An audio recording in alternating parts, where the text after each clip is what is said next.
하나님 말씀은 유다서 20절과 21절까지의 말씀을 쉬운 성경으로 읽겠습니다. 사랑하는 친구 여러분, 여러분만은 성령 안에서 기도하며 가장 거룩한 믿음으로 자신을 튼튼히 세우십시오. 하나님의 사랑 안에서 자기를 지키고 주 예수 그리스도께서 은혜로 내려주신 영원한 생명을 기대하십시오. 이렇게 말씀하고 있습니다. 신자의 삶에 있어서 성령 안에서 기도하고 거룩한 믿음을 굳게 지키는 것, 그리고 그리스도의 은혜로 영원한 생명, 영원한 하나님의 나라를 믿음으로 바라보는 것, 그것은 신자의 삶에 있어서 일평생 추구해야 할 중요한 가치라고 이해할 수 있습니다. 성경에는 유다라는 인물이 여러 나옵니다만 오늘 본문의 저자인 유다는 예수님의 육적인 동생 중에 하나인 유다입니다. 마태복음 13장 55절 말씀에 보면 이 사람은 목수의 아들이 아니냐, 그의 어머니는 마리아이고 동생들은 야고보, 요셉, 시몬, 그리고 유다가 아니냐. 이러한 말씀으로 보아서 예수님의 동생 중에 하나인 유다, 그 유다가 오늘 본문을 기록한 것으로 이해할 수 있습니다. 유다는 예수님의 육적인 동생으로서 예수님의 어렸던 시절, 그가 장성했던 과정, 그리고 공생애 때 말씀하신 교훈과 가르침과 이적과 그 모든 모습들을 가장 근거리에서 살펴본 인물이 유다였습니다. 그랬던 유다가 예수님께서 십자가에서 고난을 받으시고 죽으시고 장사 지낸 바 되었다가 다시 살아나신 그 예수님의 모습을 보고 비로소 내가 알고 있던 형 예수는 하나님의 참된 아들이었구나 라는 사실을 깨닫고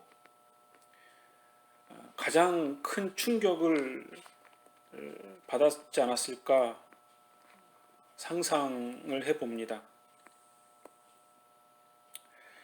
그랬던 유다가 오늘 본문의 말씀에 편지로서 성도들에게 당부의 말씀을 하시기를 본문을 기록한 이유를 두 가지로 말씀하고 있습니다. 3절 말씀에 보면 나는 우리 모두가 함께 누리고 있는 구원에 관해 여러분에게 편지 쓰기를 간절히 원했습니다. 첫 번째는 구원에 대해서, 두 번째로는 그러나 이제는 여러분에게 편지를 써야 할 다른 이유가 생겼습니다. 그것은 하나님께서 그의 귀한 백성에게 주신 믿음을 여러분이 굳게 지키라는 것입니다. 하나님께서는 이 믿음을 한 번 주셨고 또 그것은 한 번으로 영원한 것이 되는 것입니다. 라고 본서를 기록한 이유에 대해서 말씀을 하고 있습니다.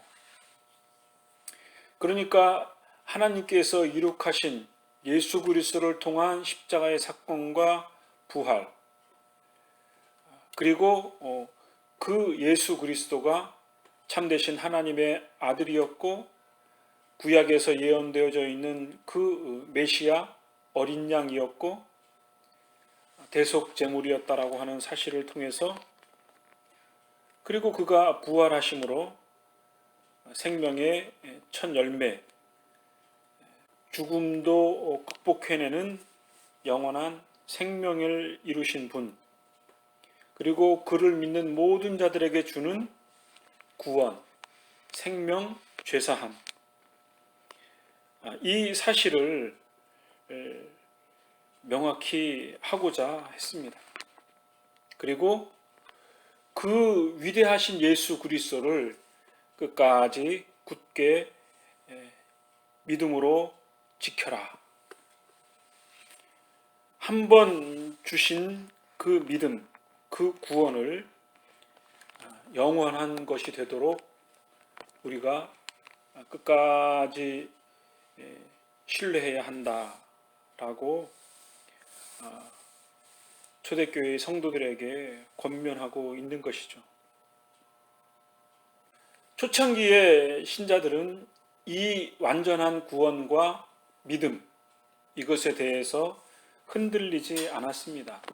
왜냐하면 유다만 하더라도 예수 그리스도를 직접 목격했고 같이 살았고 같이 공생애를 시작했고 부활하신 후에 예수 그리스도를 직접 목격한 한 인물로서 그 자신이 증인이 되었기 때문입니다.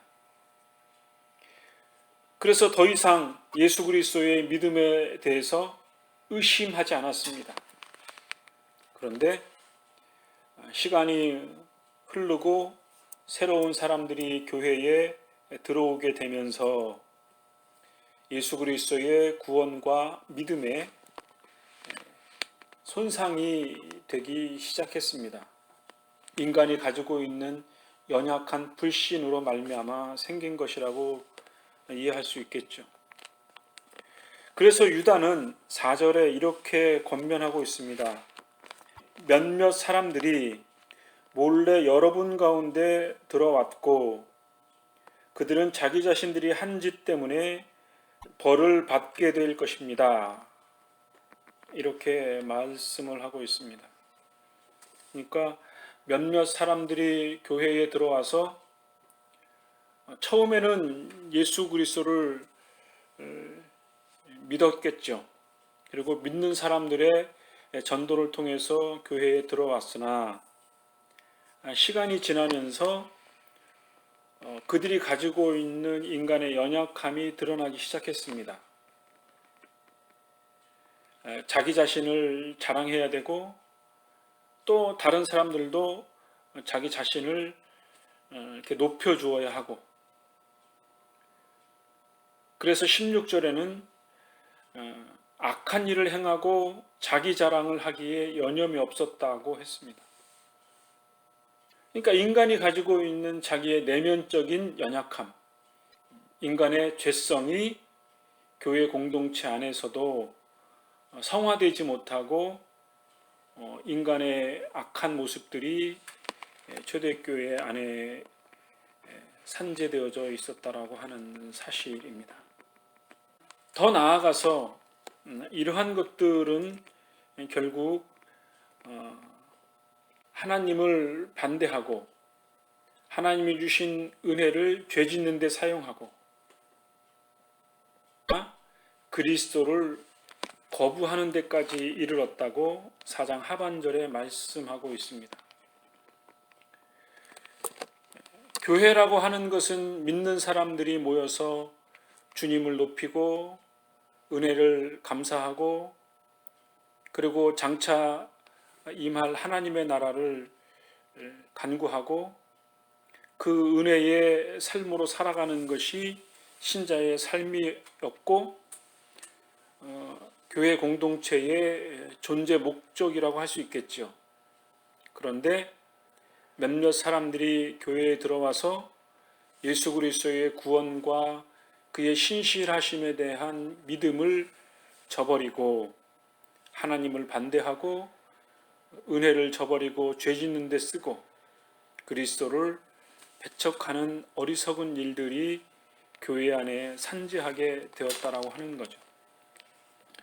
물론 이런 사람들이 몇몇 사람들이었지만 교회 공동체 면에서 봤을 때는 있어서는 안 될 일이었습니다. 그리고 이것을 유다는 조심스럽게 신자들에게 경계하라고 권면하라고 이렇게 편지를 쓰고 있는 것입니다. 이러한 인간의 죄성은 어디서 나왔을까? 10절의 말씀에 의하면 말 못하는 짐승과 같이 이성이 아닌 감정과 본능으로만 판단을 하는 그런 어리석음 때문이라고 말씀합니다. 인간이 가지고 있는 본능으로만 이성 없이 감각적으로 인간의 욕망에 의해서 그것에 이끌려서 자기의 의를 드러내야 하고 끊임없이 자기를 인정해 주어야만 자족하는 인간 자신이 하나님이 되고자 하는 그러한 어리석은 모습, 그러한 마음들로 가득 차게 되면 결국은 죄가 되는 것이죠. 그리고 그러한 가치들은 점점점 확대 재생산이 되고 결국은 유다서가 얘기하는 이집트의 멸망, 소돔과 고모라의 어리석음, 그 다음에 성적인 타락, 그리고 하나님의 심판, 그러한 것들이 나타나게 된다라고 하는 거죠. 가인도 마찬가지고 발람도 고라처럼 하나님을 거역하고 하나님을 대적함으로 말미암아 하나님으로 인정하지 않게 되어지는 인간의 악한 본성이 드러나는 것이라. 성경에 보면 하나님의 심판이 간헐적으로 기록되어져 있습니다. 하나님이 왜 심판을 하셨을까? 우리는 의문을 갖게 되죠. 이런 것들에 대해서 유다서 7장 하반절에 이렇게 말씀합니다. 그들은 다음 세대를 위한 본보기로 영원한 불의 심판을 받게 되었다고 했습니다. 그러니까 하나님께서 죄악이 관영한 곳에 하나님의 심판을 내리신 것은 이스라엘 백성이든 이스라엘 후손들에게, 즉 다음 세대를 가르치기 위해서 본보기로 심판하신 것이다. 인간이 죄를 지으면 하나님의 심판이 있을 것이다 라는 그 가르침을 이스라엘과 이스라엘 후손들에게, 인류에게 가르치시기 위해서 하나님이 심판을 하신다라고 유다서는 교훈하고 있는 것입니다. 그렇기 때문에 믿음으로 살아야 하고 하나님께 대한 신실한 믿음을 저버리지 않는 그러한 순전함이 우리에게 필요한 것이라고 이해할 수 있습니다.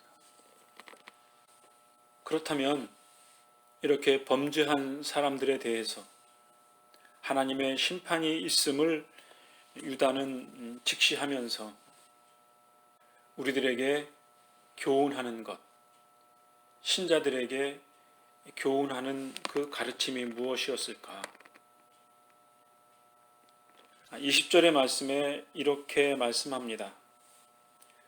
그러나 사랑하는 친구 여러분, 여러분만은 성령 안에서 기도하며 가장 거룩한 믿음으로 자신을 든든히 세우십시오 라고 말씀합니다.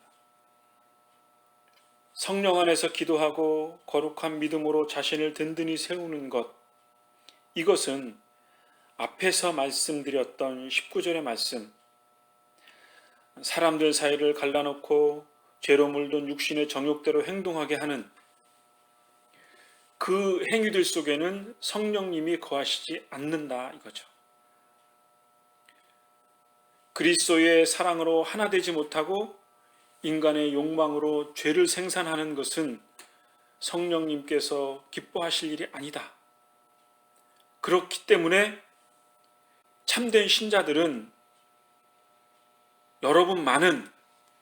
여러분만이라도 참된 경건된 삶의 자세를 갖고 성령 안에서 기도하고 거룩한 믿음으로 자신을 든든히 세우라고 권면하고 있고, 더 나아가서 21절에는 하나님의 사랑 안에서 자기를 지키고 주 예수 그리스도께서 은혜로 내려주신 영원한 생명을 기대하라, 이렇게 권면하고 있는 거죠. 더 나아가서 믿음을 굳게 갖지 못하고 의심하는 자들을 불쌍히 여기고 그들을 불 가운데서 끄집어내어 구원하십시오, 이렇게까지 권면하고 있거든요. 불 가운데 끄집어내어 그들을 구원하라. 그들에게 자비를 베풀되 죄에 관한 것은 육체의 욕망으로 더럽혀진 옷까지라도 미워하시라고 했습니다. 미워한다라는 말은 이제 긍휼히 여겨라. 옛날 성경에는 그렇게 표현되어져 있습니다. 죄에 허덕이는 사람, 인간의 욕망에 끌려 사는 그 어린 신자들, 새 속에 물든 그 사람들을 긍휼히 여겨라. 그들을 위해서 기도하고 그들이 성령 안에서 기도하고 믿음으로 자기 자신을 굳게 지키며 살아갈 수 있도록 유다서는 우리에게 말씀으로 권면하고 있는 것입니다. 우리의 삶을 뒤돌아보면 여전히 나의 내면적인 죄악들이 있고, 그러한 것들로 말미암아 하나님 앞에 불평하게 되지요. 내가 가졌던 생각, 하나님이 나를 축복해 주시기를 원하는 그러한 기대치, 요구들이 있는데, 그러한 것들이 우리의 현실 속에 이루어지지 않을 때 하나님 앞에 서운함이 있지요. 그런 서운함들이 이제 너무 극대화돼서 하나님 앞에 불평하게 되고 하나님을 원망하게 되고, 몇 년 전에 나왔던 것처럼 하나님께 실망했습니다, 그러한 탄식도 생기게 되지요. 이렇게 불신하게 되고 불평하게 되는 것이 하나님 앞에 의로운 것이 아님을 알아야 합니다. 하나님 앞에 죄가 되는 거죠. 그래서 9절 말씀에 보면 이렇게 우리에게 교훈하고 있습니다. 천사들 가운데 최고로 높은 미가엘도 마귀에게조차 욕하지 않고 비난하지 않았다고 했습니다. 물론 천사는 영적인 존재이기 때문에 비난하지 않았겠거니 그런 생각이 듭니다만, 이것이 우리에게 가르치는 교훈이 심히 크다고 할 수 있죠. 불평하지 않고 입술로 우리의 마음에 있는 죄악들이 내뱉어지면 담을 수가 없는 거죠. 그래서 우리는 그 불평으로 우리의 심령이 더 괴롭고 하나님 앞에 더 큰 죄인이 현실로 우리의 실존 앞에 드러나게 되는 거죠. 그런 어리석은 자가 되지 말라고 우리에게 권면하고 있는 것입니다. 그러니까 내 삶을 돌아보면 그리스도께서 이룩하신 구원의 문제, 그리고 우리의 삶을 통해서 드러나는 그 연약한 믿음, 구원받은 자가 믿음으로 참되게 진실되게 경건되게 살아가지 못하는 작아짐, 그러한 것들이 우리의 삶의 문제인 거죠. 그래서 유다서는 이렇게 말씀합니다. 믿음을 한 번 주셨고 또 그것은 한 번으로 영원한 것이 되는 것이다 고 했습니다. 그리스도께서 이룩하신 완전한 구원, 하나님께서 나에게 허락하신 그 믿음, 그 겨자씨만한 믿음이 생명력이 있고 살아 30배, 60배, 100배의 열매를 맺는 그 풍성한 영혼을 향한 우리의 영원한 순례, 이 땅에서의 순례자의 삶을 우리에게 믿음으로 요구하는 것이겠죠. 그래서 우리는 눈에 보이는 것, 우리의 감각적이고 욕망적인 것, 이 세상의 세속적인 것, 그러한 것들을 우리의 욕망으로 발현해서 하나님보다 더 크게 보이고, 그래서 급기야는 하나님을 대적하고 하나님의 은혜를 죄짓는 데 쓰고 예수 그리스도를 부인하는 그런 어리석은 옛 자아의 모습으로 되돌아가지 말라고 유다서는 우리에게 교훈하고 있는 것입니다. 성령 안에서 기도하고 거룩한 믿음으로 든든히 세우는 것, 영원한 생명을 기대하는 것, 그것은 우리에게 요구하시는 그리스도의 형상을 담고 이르게 하는 것이고, 말씀과 기도로 거룩하라지라고 우리에게 권면했던 사도 바울의 말씀과도 상통한다고 할 수 있습니다. 우리의 남은 생애를 말씀과 기도로 이 세속에 물들지 않고 신령한 은혜를 사모하며 영원한 구원과 은혜의 삶을 믿음으로 묵묵히 감당하며 하나님의 은혜 안에 살아가는 그러한 참된 신자의 삶을 우리에게 믿음으로 요구하고 있는 것입니다. 이런 은혜의 삶이 우리의 삶 가운데 지속될 수 있도록 주님의 은혜를 간절히 사모하는 그런 한 주간 우리의 생애가 되어지기를 간절히 바랍니다. 기도하겠습니다.